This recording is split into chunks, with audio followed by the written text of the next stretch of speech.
Okay, in this video we're going to look at rotational kinematics. We're going to look at the motion of objects, but in a rotational sense, and we're trying to make connections from the translational way of thinking about things to the rotational way of thinking about things. Probably the most important thing, and maybe the thing that is most challenging for people to kind of wrap their brains around, is this idea of measuring angles through radians.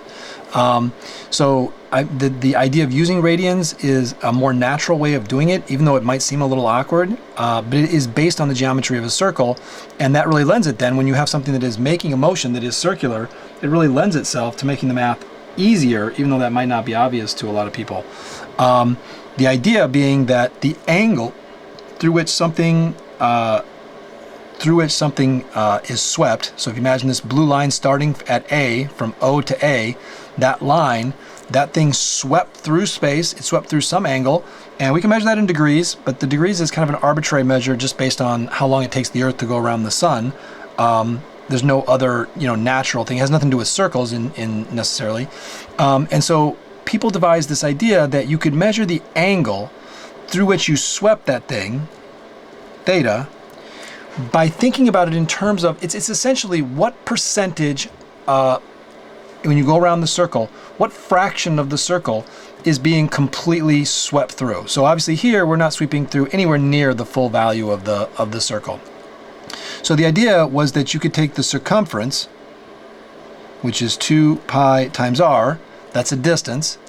That is the distance from A all the way around the circle and returning back to A, and then divide that by r, the radius of the circle, which is the fundamental property of all circles. I mean, that property determines all other properties, is how far away is the edge of the circle from the center. And obviously you can see in this case, the r's are going to cancel out, and they are the only two properties that have units. So the radius would be in meters or centimeters or whatever it is. It doesn't really make a difference because those units are going to cancel out. The number 2 and the number pi, they don't have units at all.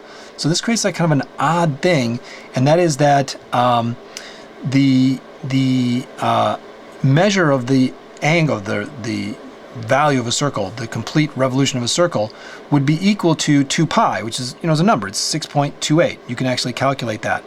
So if we essentially measure the circumference of the circle in terms of how many radii, that is to say, look at this little blue line. If I took that little blue line, okay, and I laid it here at A, and I started wrapping it around the circle, how many of those r's would I need? I would need 2 pi of them. I would need 6.28. So when I got around to the point where I had 6 of these little blue lines laid out along the circle, I would be just a little bit short. So 2 pi is 3.14, so 2 times that is 6.28. So as I come around, I lay that 6th line down, I'd be almost all the way back to that. I would only need 0.28 more, and I would return back to the original point. So you can see, using the circumference as a way of expressing what proportion of the circle has been completed, there's a natural aspect to it. And so what we would say is that that angle says that 2 pi radians would be equal to the distance all the way around the circle. Or I could say it this way: one revolution, one time around the circle, revolution, would be equal to 2 pi radians. And typically it's abbreviated as RAD, but it's really important to clarify that is not considered a unit. The units actually canceled out. So while you can say radians, when we put it together with properties that we calculate, we ignore the radians.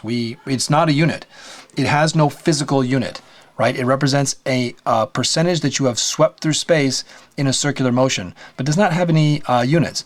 Now, obviously, we could translate that. So we'll look at revolutions. We're going to look at a lot of problems where you'll be given revolutions per minute or maybe revolutions per second. So it's really important to understand that one revolution around the circle would be 2 pi radians. Okay, this is just a fundamental fallout of the way that the way radians are defined, the way that measure of an angle is defined.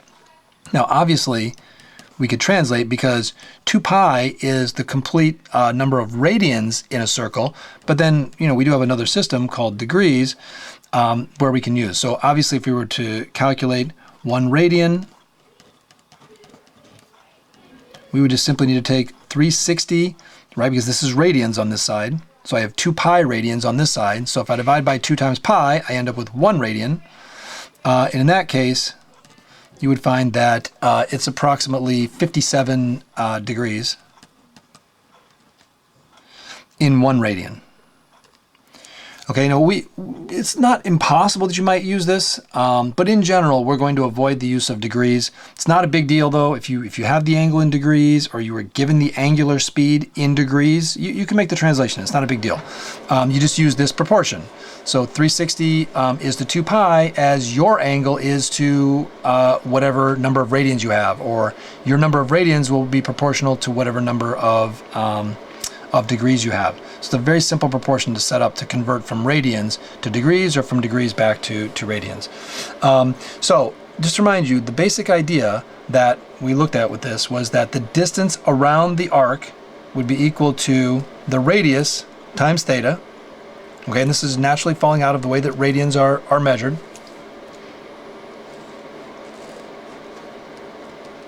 Where theta is in radians. Okay. So then let's just think about how would you calculate the rotational equivalent to speed? Well, with velocity, you would use the change in displacement over the change in time. Okay, but in this case, the change in displacement is going to be equal to, and if I'm not allowing r to change, which I'm not going to allow r to change, then that would be simply equal to r times delta theta over delta t, but that's exactly how you would define the angular velocity, because angular velocity, omega, would be equal to delta theta over delta t, just like you would define the velocity as would be the displacement divided by the time. In a rotational sense, the angular velocity would be equal to the angle that you swept through, or the change in the angle divided by the time. So that means that this equation says that v is equal to r omega. Okay, so 2 equations that we have from that. One, an equation for angular speed, and also a translation from angular speed to linear speed, or translational speed. Okay, and let's continue on. So same thing we could do there, we could also do with acceleration. Acceleration is the change in velocity over the change in time. But the velocity, as we just pointed out, is equal to r times omega. And again, we're not going to allow the r to change. But how would you define the angular acceleration? Of course, you would define the angular acceleration as the change in omega, the change in angular velocity, divided by the change in time. So that gives us our last equation, which is that a is equal to r times alpha. Okay, and then we also have a equation here. So here's one way that I could figure out the angular acceleration, but here's an alternate way. I can use the angular acceleration by using the translational motion, or I can just say pure rotational motion and get it from the angular velocity and the time. So either one of those ways is equally effective. So now that we have those, let's go ahead and take a look at the rest of the kinematic equations, because essentially we already have one equation, and that is that the angular velocity, so this would be, let's say you had, for example, constant angular velocity. The angular velocity would be the change in the angle divided by the time, and of course the angle would be measured in radians.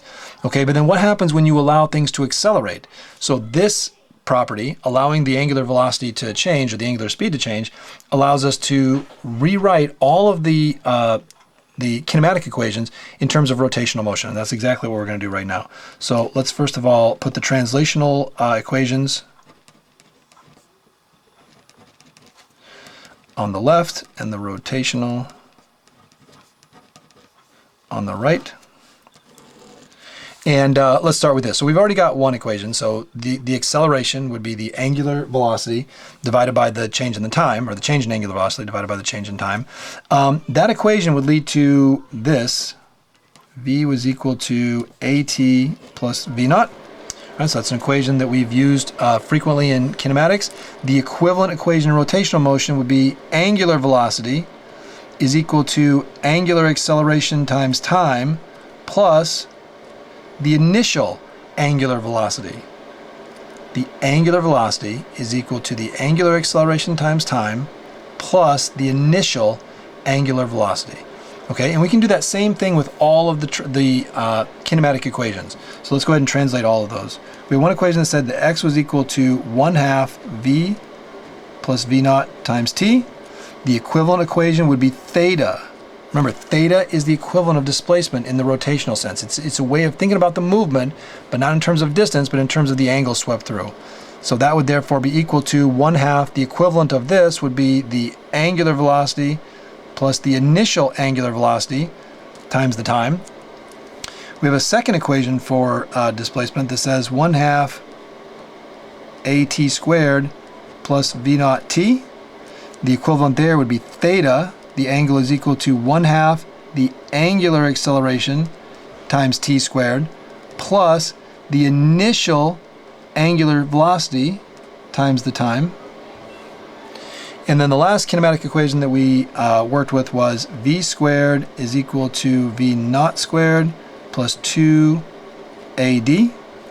And so for this example, we would say that omega squared was equal to omega naught squared plus 2 times alpha times the, remember, the equivalent of displacement in the angular world is theta.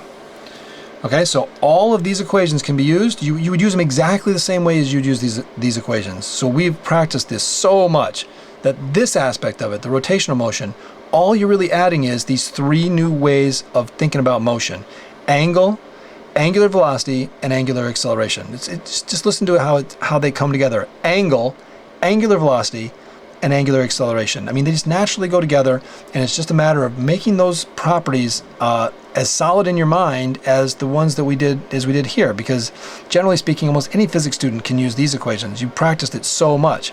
That should really make it much easier to get through these equations. And so let's take a look at some example problems in the next video.